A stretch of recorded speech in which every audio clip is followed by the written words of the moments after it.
चरित्रे महान संगीतज्ञांची या अंतर्गत आज आपण येसुदास गायक यांच्याबद्दल माहिती घेणार आहोत.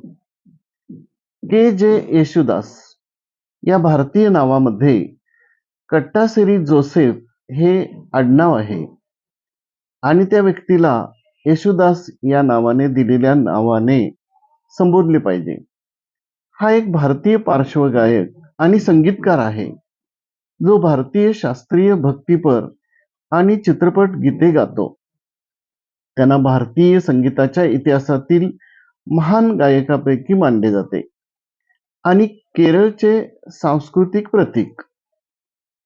6 दशकांच्या कारकिर्दीत येशुदास यांनी मल्याळम, तमिळ, कन्नड, तेलुगू, तुळू, हिंदी, ओडिया, बंगाली, मराठी तसेच अरबी, इंग्रजी, लॅटिन आणि रशियन यासह विविध भाषांमध्ये 50,000हून अधिक गाणी गायली आहेत. त्यांच्या गोड अलौकिक आवाजाबद्दल आदर व्यक्त करण्यासाठी त्यांना गान गंधर्व ही उपाधी दिली जाते. एकाच दिवसात वेगवेगळ्या भाषांमध्ये 16 नवीन गाणी गाण्याचा आणि रेकॉर्ड करण्याचा विश्वविक्रम येशुदास यांच्या नावावर आहे. त्यांनी 1970 आणि 1980च्या दशकात अनेक मल्याळम चित्रपट गाणी देखील तयार केली आहेत. येशुदास यांना 8 वेळा सर्वोत्कृष्ट पुरुष पार्श्वगायकाचा राष्ट्रीय पुरस्कार, 5 वेळा दक्षिणेकडील फिल्मफेअर पुरस्कार आणि 30 वेळा सर्वोत्कृष्ट गायकाचा राज्य पुरस्कार त्यांनी जिंकला आहे, ज्यामध्ये केरळ, तामिळनाडू, आंध्र प्रदेश, कर्नाटक आणि पश्चिम बंगाल या राज्य सरकारांनी दिलेले पुरस्कार समाविष्ट आहेत.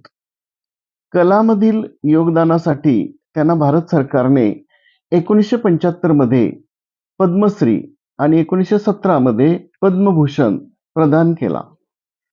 2005 मध्ये त्यांना मल्याळम चित्रपट सृष्टीतील योगदानासाठी केरळ सरकारचा सर्वोत्कृष्ट सन्मान डेसी डॅनियल पुरस्काराने सन्मानित करण्यात आले.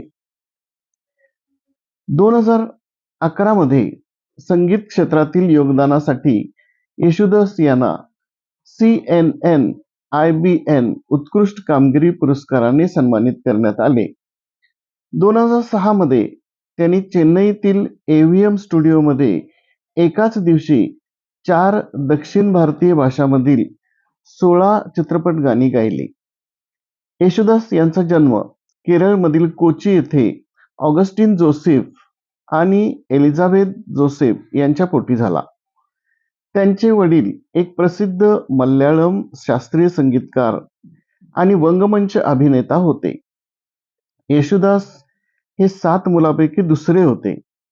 त्यांच्या आधी पुष्पा नावाची एक मोठी बहीण होती आणि त्यानंतर 4 धाकटे भाऊ अँटनी, बाबू, मनी, जस्टिन आणि एक धाकटी बहीण जयम्मा. या भावंडांपैकी पुष्पा आणि बाबू यांचे लहान वयातच तापाने निधन झाले. सर्वात धाकटा भाऊ जस्टिनचा फेब्रुवारी 2020 मध्ये 62 वर्षाच्या वयात रहस्यमय परिस्थितीमध्ये मृत्यू झाला. ऑगस्टिन जोसेफ यांचे सर्वात जवळचे मित्र संगीतकार कुंजन वेळू भागवतर हे त्यांचे पहिले गुरु होते. कुंजन वेळू हे नादस्वर चक्रवर्ती TN राजरत्न पिल्लई यांचे शैक्षणिक संगीत प्रशिक्षण RLV म्युझिक अकादमी निथुरा येथे सुरू केले आणि गणभूषणम अभ्यासक्रम पूर्ण केला.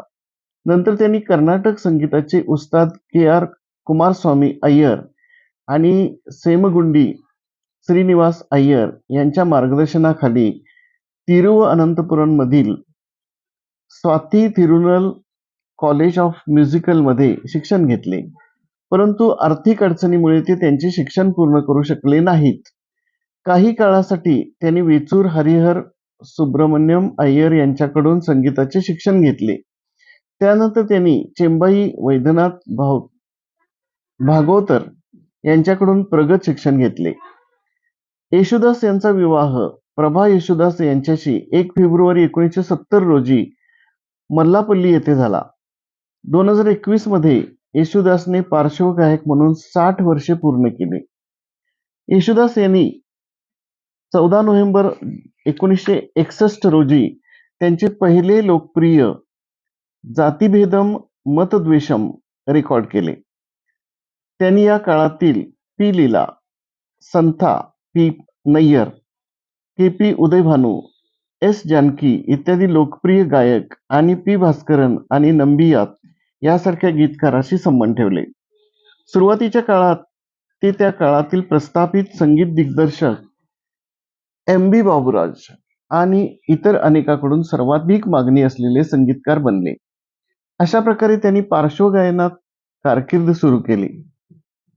1965 मध्ये त्यांना सोव्हिएत युनियन सरकारने USSR मधील विविध शहरांमध्ये संगीत मैफिलीमध्ये सादरीकरण करण्यासाठी आमंत्रित केले होते आणि रेडिओ कझाकस्तानवर एक रशियन गाणे सुद्धा गायले होते. 1970 मध्ये त्यांना केरळ संगीत अकादमीचे प्रमुख म्हणून नामांकन देण्यात आले आणि ते या पदावर विराजमान होणारे सर्वात तरुण व्यक्ती होते. दक्षिण भारतीय चित्रपटामध्ये दशकभर गाणी गायल्यानंतर 1970च्या दशकाच्या सुरुवातीला येशुदास यांना बॉलिवूडमध्ये ब्रेक मिळाला. त्यांनी अमिताभ बच्चन, अमोल पालेकर, जितेंद्र यांच्यासह अनेक आघाडीच्या कलाकारांसाठी हिंदी गाणी गायली. रवींद्र जैन, बप्पी लहिरी, खय्याम, राजकमल आणि सलील चौधरी यांच्यासारख्या संगीत दिग्दर्शकासाठी अनेक सदाबहार गाणी गायली आहेत. 1 फेब्रुवारी 1970 मध्ये येशुदासचे प्रभाशी लग्न झाले. त्यांना विनोद, विजय आणि विशाल असे 3 मुलगे आहेत. त्यांचा दुसरा मुलगा विजय हा एक संगीतकार आहे. त्याने 2007, 2012, 2018 मध्ये सर्वोत्कृष्ट पुरुष पार्श्वगायनाचा केरळ राज्य चित्रपट पुरस्कार जिंकला. त्यांना तसे अनेक पुरस्कार मिळाले. 1975 मध्ये पद्मश्री, 2002 मध्ये पद्मभूषण, 2017 मध्ये पद्मविभूषण, भारत सरकारकडून 8 वेळा राष्ट्रीय पुरस्कार, केरळ सरकारकडून केरळ राज्य पुरस्कार 25 वेळा, 2002 मध्ये JC डॅनियल पुरस्कार, 2010 मध्ये स्वाती संगीता पुरस्कार, तामिळनाडू सरकारकडून 5 वेळा राज्य चित्रपट पुरस्कार, 1986 मध्ये कलैमामणी पुरस्कार, 2025 मध्ये MS सुब्बुलक्ष्मी पुरस्कार, आंध्र प्रदेश सरकारकडून 4 वेळा राज्य चित्रपट पुरस्कार, कर्नाटक राज्य चित्रपट पुरस्कार 2 वेळा, पश्चिम बंगाल राज्य चित्रपट पुरस्कार, अण्णामलाई विद्यापीठ, केरळ विद्यापीठ, MG विद्यापीठ कडून मानद डॉक्टरेट, आनंदलोक पुरस्कार, संगीत कला शिखामणी ललित कला सोसायटी चेन्नई पुरस्कार, B सरोजादेवी पुरस्कार, स्वरालय येशुदास पुरस्कार हा संगीत कलाकारांना पुरस्कार दिला जातो. दर जानेवारीमध्ये गंधर्व संध्या येथे येशुदास पुरस्कार प्रदान करतात. 2 ऑक्टोबर 2014 रोजी गांधी जयंती कार्यक्रमामध्ये असे कपडे घालून ते येत जे इतरांना त्रास देतील, तुम्ही सभ्य कपडे घाला, पुरुषासारखे वागू नका असे वक्तव्य केले. त्यामुळे महिला हक्क आणि राजकीय संघटनांकडून अनेक निषेध झाले, ज्यांनी त्यांना टिप्पणी घेण्यास मागे घेण्यास सांगितले. येशुदास यांनी शास्त्रीय रागावर आधारित बरीच गाणी गायली आहेत. त्याची यादी मी माझ्या डिस्क्रिप्शन बॉक्समध्ये दिलेली आहे. धन्यवाद.